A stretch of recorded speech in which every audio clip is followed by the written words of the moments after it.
কারাবন্দী থেকে মুক্তি পেলেন মানিকগঞ্জ ২ আসনের সাবেক সংসদ সদস্য ও জনপ্রিয় কণ্ঠশিল্পী মমতাজ বেগম। আমার নেত্রী শেখ হাসিনা তুলনা যার না।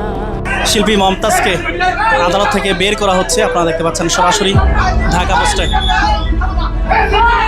যে আসামি মানিকগঞ্জে অবস্থান করে আর মামলা হয় ঢাকার মিরপুরে, যেটা আইনের শাসনের পরিপন্থী এবং ন্যায় বিচারের পরিপন্থী, মানবাধিকার লঙ্ঘিত হচ্ছে বলে আমরা মনে করি।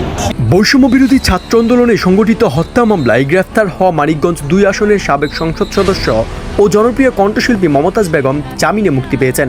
গ্রেফতার হওয়ার মাত্র কয়েকদিনের মধ্যে আদালত তার জামিন মঞ্জুর করেন। মমতাজের গ্রেফতারকে কেন্দ্র করে আওয়ামী লীগ নেতাকর্মী, বিশিষ্টজন এবং সামাজিক রাজনৈতিক মহলে তীব্র প্রতিক্রিয়া দেখা যায়। অনেকে একে ভুয়া মামলা বলে ব্যাখ্যা দেন এবং এই মামলার মাধ্যমে দলকে রাজনৈতিক হেয় করার অপচেষ্টা বলে অভিযোগ তোলেন। আমাদের অসংখ্য নেতা কর্মী এখনো কারাগারে আটক হয়ে আছে এবং দুঃখজনকভাবে তারা মানবেতর জীবনযাপন করছে।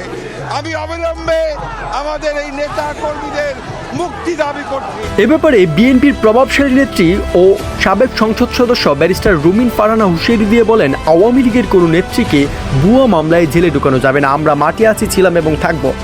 পুরো সচিবালয় বাচ্চা ইয়াং স্টুডেন্ট দিয়ে ভরা। তাদের কাজ কি সচিবালয় নিয়ন্ত্রণ করা?